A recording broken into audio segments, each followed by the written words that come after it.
Ele é capaz de fazer muito mais do que nós pedimos ou pensamos. Mas a pergunta é: e se Deus é capaz, mas Ele não fizer? E se Ele pode fazer, mas Ele não fizer aquilo que eu quero que Ele faça? Essa mensagem é para todos aqueles que em alguma área da sua vida, ou algumas áreas da sua vida, está difícil, não está fácil. Eu quero ter uma conversa com aqueles que têm enfrentado um tempo doloroso, um tempo difícil. Eu tenho muitos amigos que estão passando agora por um tempo muito difícil. Pessoas que oraram, mas parece que Deus não está respondendo conforme eles pediram. Pessoas que falaram: Deus, nós queremos engravidar, e aí eles estão planejando para se engravidar, e de repente vem a gravidez, mas logo depois eles perderam o bebê. Aquelas pessoas que têm orado para que o câncer vá embora, mas parece que o câncer nunca vai embora.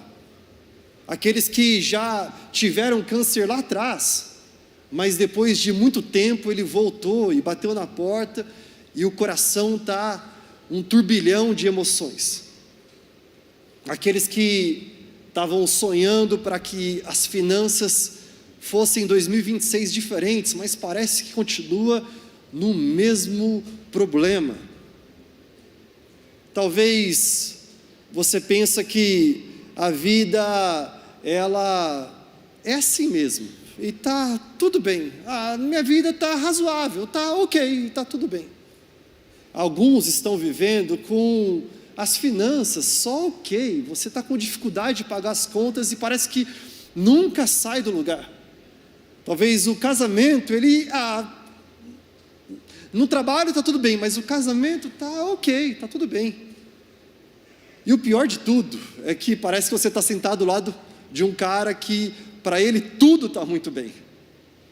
E você se compara e você olha para o lado e você fala assim: por que a minha vida está assim? Eu lembro do meu pastor Geraldo, quando era adolescente. Uma vez ele disse isso para mim, ele disse assim, ele falou: meu filho, ou você está entrando em uma provação, ou você está no meio de uma provação, ou você está saindo de uma provação. Eu não gostava quando ele falava disso, mas a verdade é que muitas vezes nós enfrentamos exatamente isso. É o que Pedro fala no Novo Testamento. Ele chamou as dificuldades da vida de provações ardentes. Olha o que diz 1 Pedro 1,7. Olha só que fala a palavra de Deus, 1 Pedro 1,7, eu quero ler com vocês, põe aqui para mim por gentileza. Essas provações, vamos lá por gentileza? Essas provações demonstrarão que a sua fé, assim acontece para aquele que fique comprovado que a fé que vocês têm é muito mais valiosa do que o ouro que perece, mesmo que refinado pelo fogo. É genuína e resultará em louvor, glória e honra quando Jesus Cristo for revelado. Olha o que Pedro está dizendo, ele está dizendo o seguinte: assim acontece, volta ali por gentileza, assim acontece para que fique comprovado que a fé que vocês têm, ela é muito mais valiosa do que o ouro que perece, mesmo que refinado pelo fogo. Uma outra versão, NVT, diz que essas provações demonstrarão que a sua fé ela é genuína. Ou seja, a provação que você passa mostra que a sua fé é de verdade. Ela está sendo testada, assim como o fogo testa e purifica o ouro. Hoje nós estamos na continuação da nossa série, estudando o livro de Daniel, e estamos vendo a vida de Daniel e os seus amigos adolescentes. E eu quero que você entenda que eles vão enfrentar, na história que vamos ler hoje, o desafio da vida toda. Imagina, o maior desafio da vida é o que eles vão enfrentar nessa história hoje. Eles vão encarar uma fornalha em chamas.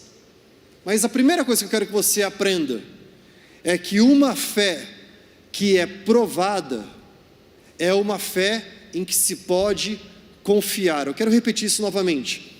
Uma fé que é provada é uma fé em que se pode confiar. quando eu penso na passagem bíblica de hoje, eu vejo que nós passamos por fornalhas em chama. Mas vamos recapitular um pouco a história de Daniel. Vamos fazer isso, vamos recapitular para entender quem era Daniel. Primeiramente, a gente precisa lembrar que havia um rei maldoso da Babilônia, que ele conquista o reino de Judá, e o que ele faz? Ele torna cativo os homens e as mulheres, e principalmente garotos prodígios, meninos que têm um futuro brilhante. Ele traz eles como prisioneiros dele. O nome desse rei era rei Nabucodonosor. Lembra que nós vaiamos? Se você sente a vontade de novo, o rei Nabucodonosor. Isso, era isso que esse rei, ele fez. E ele veio com o império, era o maior império do momento. Após a conquista, ele chama os meninos mais brilhantes. O que ele quer é doutrinar esses garotos de acordo com o império da Babilônia, os valores da Babilônia, os pensamentos da Babilônia. Aí o rei, ele vê que 4 caras se destacam absurdamente: Daniel e os seus 3 amigos. O nome deles era Sadraque, Mesaque e Abednego. Aí o rei, ele vê que esses caras, eles são bem diferenciados, mas esse rei, ele tinha algum problema consigo, ele tinha algum problema dentro dele. Sabe o que acontece no capítulo 3 de Daniel? É que o rei, ele decide construir uma estátua de ouro para si mesmo. Ele constrói uma estátua, tem uma imagem aqui da estátua para você ver. Olha o tamanho da estátua que ele constrói: 27 metros de altura, 2,7 metros de largura. Essa estátua representava quem era o rei Nabucodonosor. Eu acho que esse rei tinha um grave problema com o seu passado. Eu acho que ele era muito zoado na escola, que era pequenininho demais, e de repente agora ele é o rei e ele precisa ver que todo mundo olha para ele como alguém grandioso. É isso que ele faz. E ele faz mais, ele convoca todos os líderes governamentais, os conselheiros, os juízes, os magistrados, e eles falam: venham para a cerimônia de inauguração da minha estátua. Vamos ler agora Daniel capítulo 3, abra comigo Daniel 3, nós vamos ficar uma boa parte hoje da mensagem em Daniel capítulo 3, e nós vamos ler a partir do versículo 4, abra sua Bíblia, Daniel 3, 4, eu quero te encorajar a você andar com a palavra de Deus. Nós colocamos os versículos aqui justamente para facilitar para os seus amigos, familiares que você convida à igreja, que não tem a palavra de Deus, mas eu quero te encorajar a nós sermos filhos e filhas do Altíssimo que manejam bem a palavra e que andam com a palavra de Deus. Olha que diz Daniel 3, versículo 4: então o arauto proclamou em alta voz: esta é a ordem que é dada a vocês, ó povos, nações e línguas. Quando ouvirem o som da trombeta, do pífaro, da cítara, da harpa, do saltério, da flauta dupla e de toda espécie de música, ou seja, vai ter música demais. Prostrem-se, quando você ouvir, prostrem-se em terra e adorem a imagem de ouro que o rei Nabucodonosor ergueu. Quem não se prostrar em terra e não adorá-la será lançado imediatamente a uma fornalha em chamas. Só para deixar bem claro, não tem nada mais sério do que isso. O rei, ele coloca aqui uma regra, uma lei para todo mundo na nação. Ei, eu fiz uma estátua de ouro, se a hora que você ouvir a música, se você não se prostrar, ei, vai ter algo ruim para você. Fornalha ardente, em chamas, tem para você. Você vai virar bichinho crocante. Eu não deveria brincar com isso, porque isso é algo sério. Mas para pensar, esse é um julgamento de grande escala, é para a nação toda. Lembre-se, uma fé que é provada é uma fé em que se pode confiar. Na versão King James, diz que ele fala assim: você tem que se inclinar, você tem que adorar a estátua. Se você não adorar, você vai morrer. O que você acha que a multidão fez? Você acha que a multidão ouviu isso e falou assim: esse rei é baixinho demais, ele está se achando, então vamos todo mundo ir contra o rei. Você acha que a maioria das pessoas fizeram isso? Olha o versículo 7. Assim, ao som dos instrumentos musicais, por isso logo que ouviram o som da trombeta, do pífaro, da cítara, da harpa, do saltério, de toda espécie de música, os homens de todos os povos, nações e línguas fizeram o quê?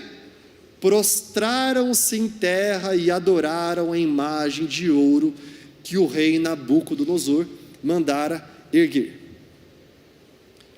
Todos ficam em estado de reverência quando ouvem a música.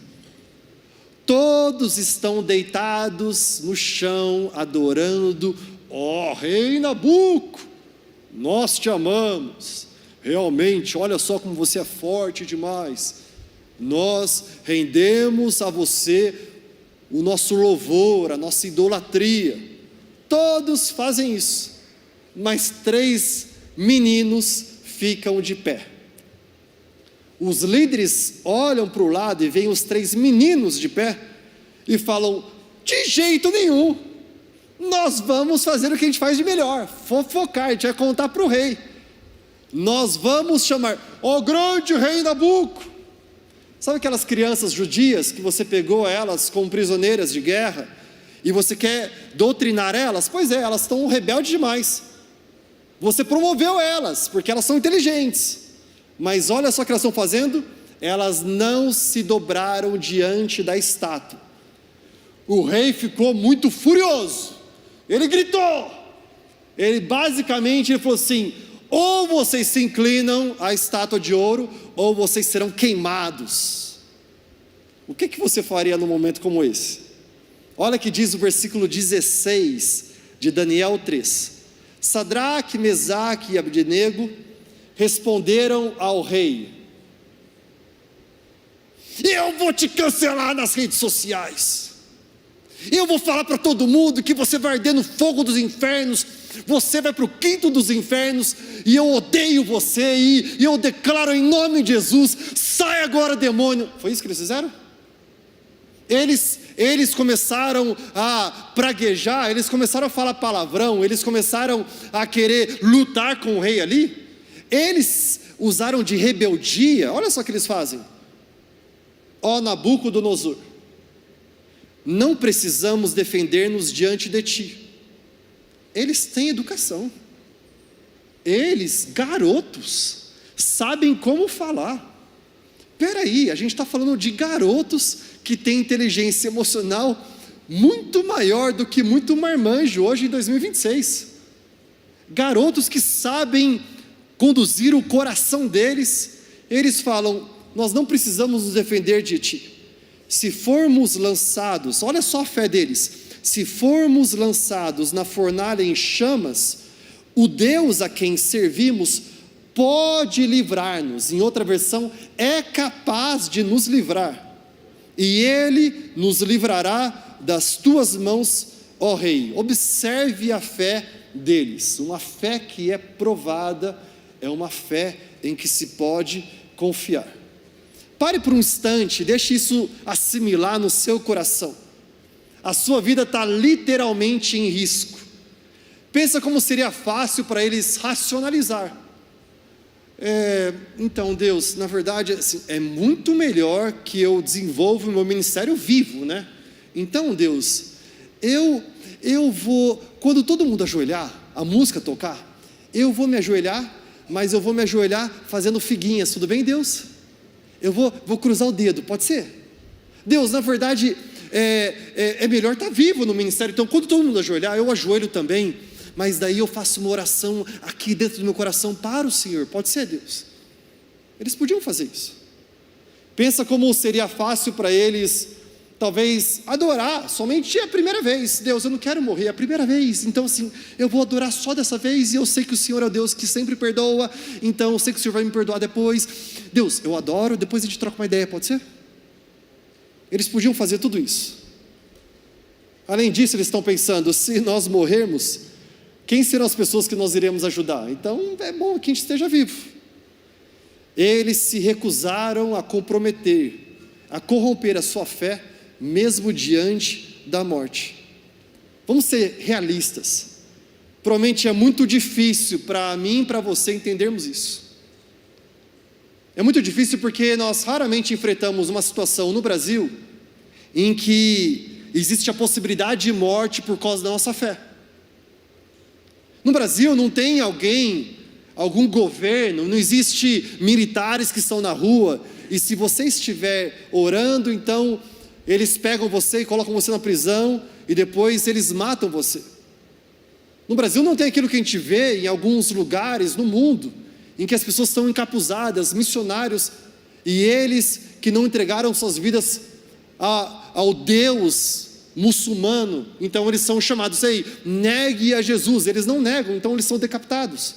No Brasil nós não temos isso, e é fácil demais a gente olhar essa história, a gente descartar e falar assim, pastor, essa é só uma história do Velho Testamento, então assim, não aplica para a gente, não se aplica tanto a mim. Não fala a verdade? A nossa fé, ela é testada de muitas maneiras todos os dias, talvez não dessa mesma forma, mas de outras formas. Você pode rir de uma piada que é contada num trabalho, ou não. Você pode participar de uma fofoca e perder a sua pureza, ou você pode não participar disso. Você pode tratar as pessoas com amor, com respeito, com integridade, ou não, fazer aquilo que todo mundo faz, todo mundo está buscando aquilo que quer, do jeito que quer, da forma que quer, e ser arrogante. Você pode manter os seus olhos puros, ou abrir os seus olhos para assistir algo inapropriado no seu smartphone, na sua televisão, no seu tempo de qualidade, sozinho consigo mesmo. A escolha é essa: fazer o que é certo ou fazer o que é fácil. Escolha, faça o que agrada a Deus ou faça o que agrada às pessoas. Escolha adorar a Deus ou entregar o seu coração a um ídolo mundano. Aí você fala, mas pastor, eu nunca entregaria o meu coração a um ídolo mundano. É verdade? Você pega o seu Instagram e você rola e não para nunca. Você pensa, domingo, igreja? Não, hoje vai ter jogo do meu time de futebol, é meu time de futebol. Você fala, domingo, igreja? Não, hoje eu quero curtir o que eu quero, o meu lazer. Você talvez tenha como ídolo mundano compras, o vício por compras. Eu preciso comprar a minha calça, eu preciso comprar a minha bolsa, o meu óculos, o meu carro, o meu relógio, as minhas joias. Eu preciso mostrar para todo mundo que eu estou muito bem. Talvez você está buscando a aprovação das pessoas, talvez até dos seus filhos, talvez até do seu animal de estimação, mais do que a Deus. O que é adoração? Aquilo que você adora é aquilo que você se entrega. O que você tem entregado? O seu tempo, o seu coração e a sua atenção. É fácil demais para nós falarmos, eu adoro a Jesus. Mas para analisar a sua vida, de verdade. Faz o seguinte, faz esse exercício hoje, entra no seu smartphone e vê quantas horas nessa semana que ele te dá um relatório semanal, quantas horas essa semana você ficou rolando em redes sociais, você ficou somente clicando em posts. Compara as mesmas horas, a sua qualidade de vida, de oração e de leitura da palavra. Você fala assim, onde é que eu estou de fato entregando o meu coração? Eu prometo para você, se você estiver comprometido a servir a Deus, o diabo vai fazer de tudo para corromper a sua fé em Deus. Vamos voltar à história. São crianças pequenas, eu amo a fé deles.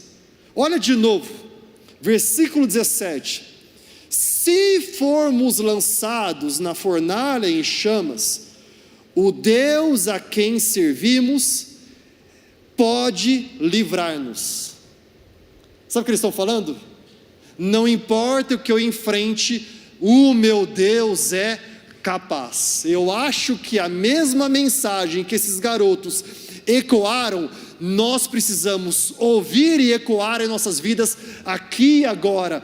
Não importa o que você está enfrentando, Deus é capaz. Não importa o relatório médico que você recebeu, Deus é capaz. Não importa o momento que você esteja com a sua família, com o seu casamento, Deus é capaz. Não importa se o que você tem vivido são dias em que você acorda pensando em medo, em depressão, em ansiedade. Quero falar para você, Deus é capaz. Não importa se você abre a sua despensa e vê que não existe nada lá para comer, o nosso Deus continua sendo o provedor. Ele é capaz. Não importa se os seus olhos estão fechados, o nosso Deus é aquele que, quando o cego Bartimeu falou assim: Jesus, filho de Davi, tenha misericórdia de mim, ele tocou e ele foi curado. Por quê? Porque o nosso Deus é capaz. Não importa se tem um mar vermelho diante de você, ainda hoje os mares obedecem a sua voz, o povo passa em terra seca, porque ele é capaz. Não importa se você está no meio do deserto e não tem o que comer, o nosso Deus é o Deus do maná, todos os dias ele entrega para nós, ele é capaz. Não importa se você está enfrentando uma tempestade e Jesus fala assim para você: saia do barco, ande até mim, porque eu estou contigo todos os dias, e ele firma os seus pés para andar sobre as águas, porque ele é capaz. O nosso Deus é capaz. Alguém grita aí: Deus é capaz. Ele é capaz. Ele é capaz de fazer muito mais do que nós pedimos ou pensamos. Mas a pergunta é: e se Deus é capaz, mas Ele não fizer? E se Ele pode fazer, mas Ele não fizer aquilo que eu quero que Ele faça? E se soubermos que Deus pode, acreditarmos que Deus fará, mas Ele não fizer? Eu iniciei essa semana com a mensagem de um amigo de longa data, perguntando: por que nós oramos tanto, mas tanto, mas tanto, e Deus não respondeu nossas orações? Por que a palavra de Deus fala que se tivermos fé e declararmos para uma montanha se mover, ela se move, mas eu não vi isso acontecendo na minha vida? Sabe, o versículo 18, ele vai mostrar para nós o que nós podemos fazer quando enfrentamos essa possibilidade muito real em nossas vidas. Olha o que diz versículo 18: Deus é capaz de nos livrar de tuas mãos, ó rei. Ele fala: mas se Ele não nos livrar, sabe, ó rei, que não serviremos aos teus deuses, nem adoraremos a imagem de ouro que mandaste erguer. Quando você estiver enfrentando uma provação, pedindo para Deus te libertar, pedindo que Deus, Ele realmente intervenha, talvez uma das declarações de fé mais poderosas que podemos fazer é essa: eu quero te ensinar. Ore assim: Deus, eu acredito que você pode. Repita comigo: Deus, eu acredito que você pode. Repita comigo: Deus, eu acredito que você fará. Mas mesmo que você não faça,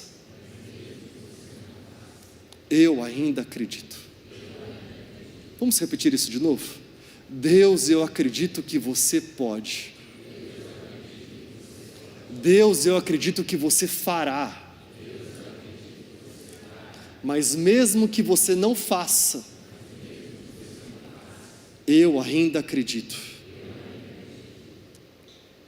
Eu preciso dar uma palavra a vocês que acreditaram, mas Deus não fez o que você esperava, e por causa disso você se distanciou dele. Uma fé verdadeira e madura não é assim. Fé é acreditar que Ele é capaz, mas também é reconhecer que Ele é Rei. Fé é acreditar que Ele pode, mas também se lembrar que Ele é soberano. Fé vai além de esperar que Ele faça o que você espera. Ele continua sendo Deus, mesmo do outro lado do desapontamento. Mesmo quando você passa pelas águas amargas, Ele continua sendo Deus. Aí você precisa tomar uma decisão. Quem é Deus? Ele é Deus ou é você? Ele é Deus de fato? Ou é você o Deus da sua vida? Lembra, uma fé que é provada é uma fé em que se pode confiar.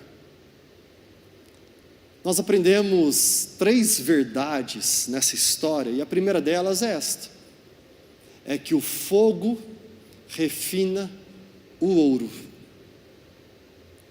Tem um amigo meu também de longa data que está aqui, que entende bem sobre ouro, ourives, sobre qualidade dos materiais. E sabe que o ouro, ele tem impurezas nele, o que torna o ouro numa pureza cada vez mais excelente é o fato dele ser passado pelo fogo. Quando ele é passado pelo fogo, as impurezas são tiradas, o ouro vai ficando mais puro. Quando nós passamos, nossa fé é aprovada, nós passamos pelo fogo, é Deus querendo tirar as impurezas. Deus, o Senhor pode. Deus, eu creio que o Senhor fará, mas mesmo que o Senhor não faça, eu ainda acredito. O rei, quando vê que eles não adoram, quando vê que eles respondem ao rei que nós não vamos adorar a sua estátua, o rei ordena que a fornalha fosse aquecida 7 vezes mais quente. Ei, taca mais lenha lá, vamos deixar essa fornalha mais quente. Ordena os soldados mais fortes, amarrem os 3 meninos e jogam os 3 soldados naquela fornalha. Eles não eram tão fortes assim, porque a palavra fala que só do fato dos soldados levarem os meninos para a fornalha em chamas, eles são mortos instantaneamente. Então não eram tão fortes assim. A segunda coisa que nós aprendemos nessa história é que quem está ao seu lado importa.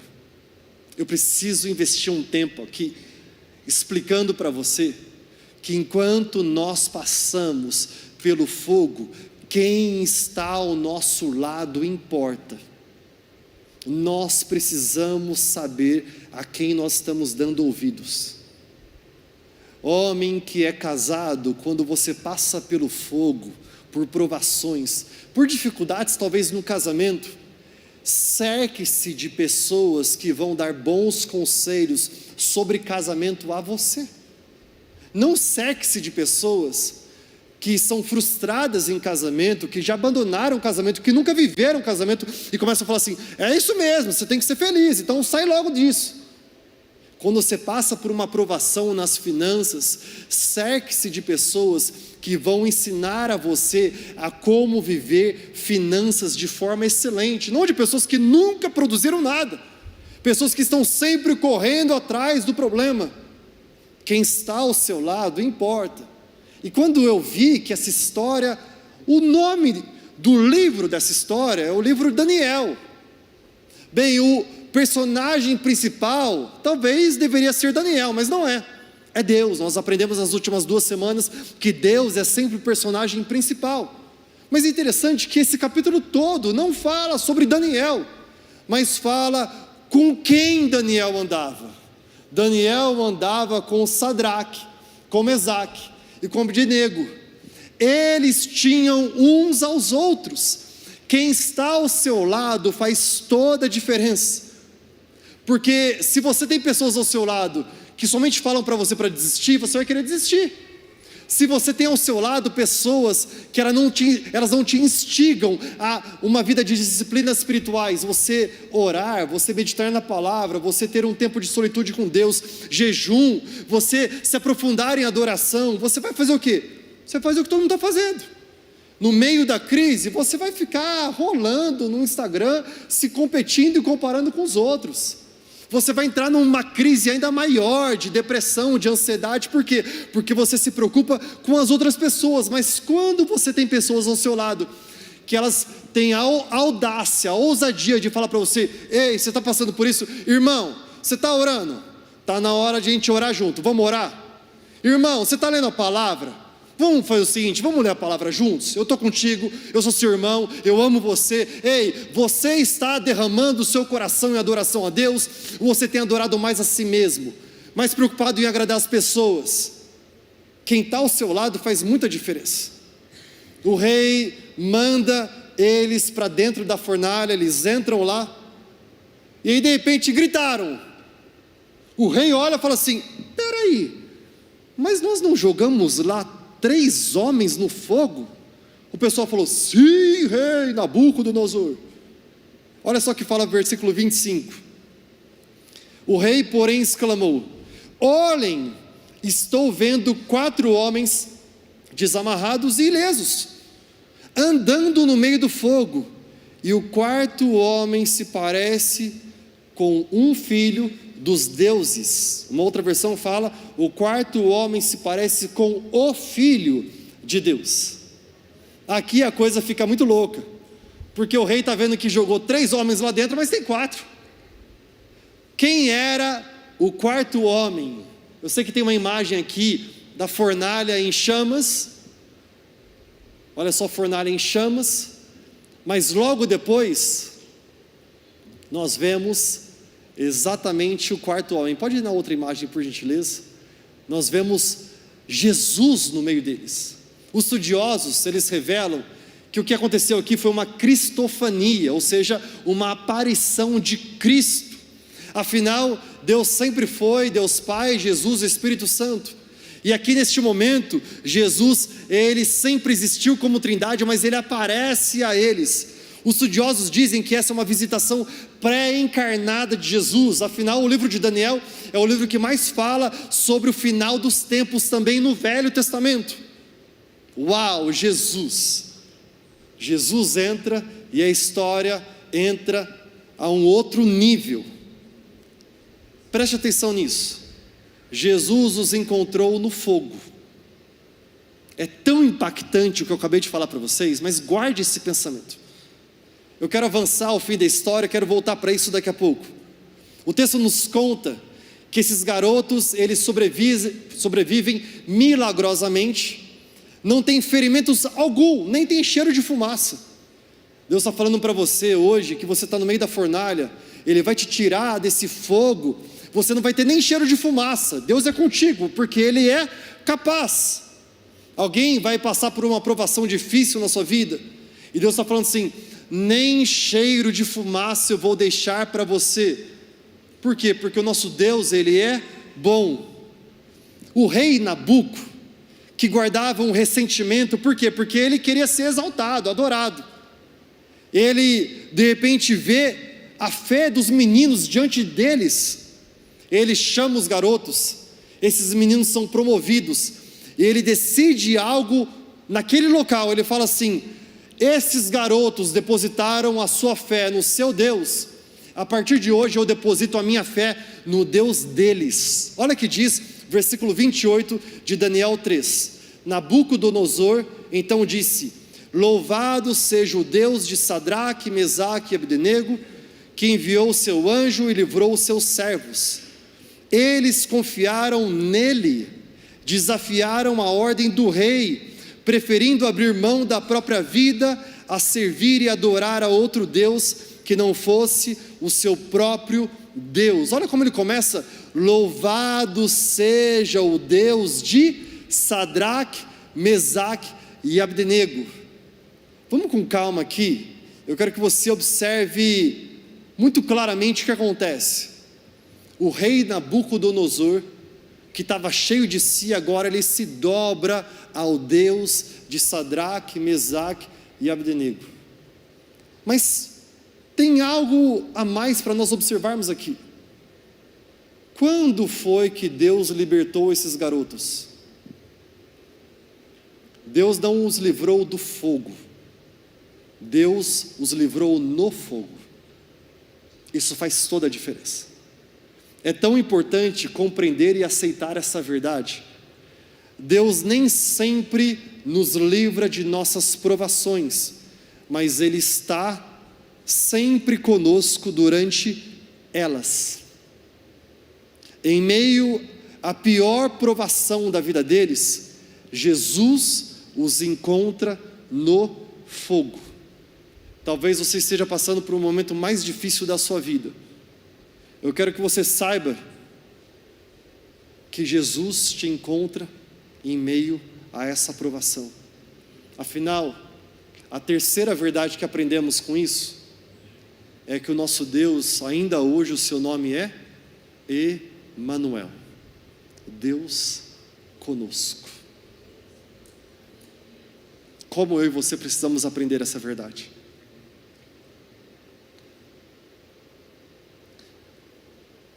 Eu preciso ser sincero com vocês, que o meu coração, enquanto prega para vocês, e eu estou fazendo de tudo para entregar a minha mente, entregar o meu coração, os meus sentimentos, eles borbulham dentro de mim. Eu acho que eu estou passando pelo momento mais difícil em toda a minha vida ministerial. É um momento melhor, maravilhoso. Tudo que Deus está fazendo tem sido maravilhoso. Mas é um momento tão difícil. É um momento em que parece que vem lutas de todos os lados. Existem vários momentos do meu dia, da minha semana, em que eu preciso me ajoelhar e falar assim: Deus, me ajuda, eu não sei. E como nós precisamos aprender essa verdade, que o nosso Deus, Ele é Emanuel, Ele é Deus conosco. Quando eu olho para trás na minha vida, eu vejo que Ele sempre esteve presente. Eu lembro quando eu estava prestes a perder tudo na minha vida, tudo financeiramente, parece que estava tudo dando errado, parece que as reservas elas só iam embora e acabavam, e Deus, Ele estava lá presente. Eu lembro quando nós enfrentamos o câncer na família, não apenas uma vez, mas 2 vezes, 3 vezes, e nelas nós não tivemos conforme nós queríamos, o resultado que queríamos, mas Deus esteve presente para nos levantar, para entregar a sua força a nós. Eu lembro de quando nós enfrentamos dificuldades, sabe, em meio ao ministério, dificuldades no casamento, dificuldades na família, e Deus, Ele sempre esteve presente. Afinal, o seu nome ainda hoje é este, Ele é Emanuel. Jesus, Ele sempre nos encontra em meio ao fogo. Sabe, quando você deposita sua fé em Deus, eu quero te dar uma boa notícia, é que Jesus sempre estará com você no meio do fogo.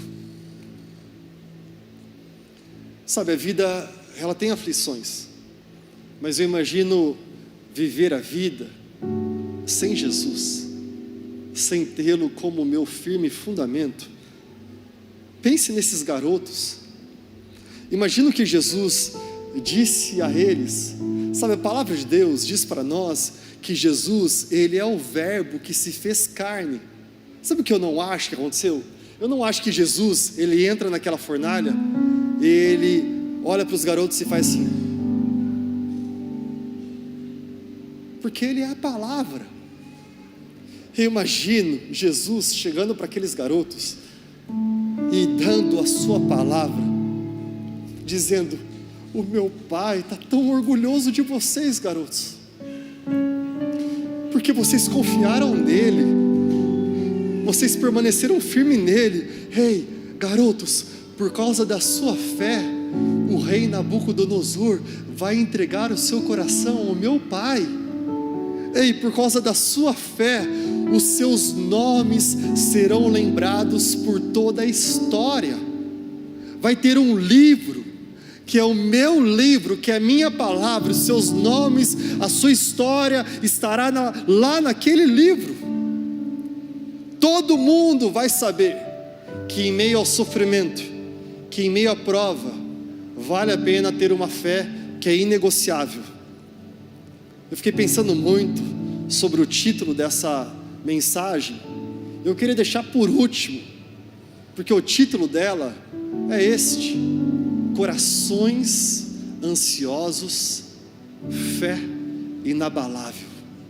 É Jesus falando para eles: ei, eu sei que todo mundo na nação está com o coração ansioso, mas como meu pai se orgulha de vocês, garotos, porque vocês têm uma fé que é inabalável. A fornalha ardente parecia ser o fim da vida deles. Acontece que este era o lugar onde eles se encontraram com Jesus. Eu quero dizer para vocês, eu quero finalizar a palavra aqui. Você pode manter essa esperança, não importa o que você está passando.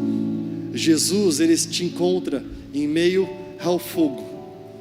Jesus, Ele dirá para você que Ele te ama, que não é aquilo que você faz, mas é o seu coração. Ele fala: tu és o meu filho amado, em quem eu tenho prazer. Eu quero dizer para você que Jesus está sempre com você. Ele está com você agora. E Jesus, Ele te encontra em meio ao fogo. Será que você pode ficar de pé, por gentileza? Que bom que você esteve até aqui.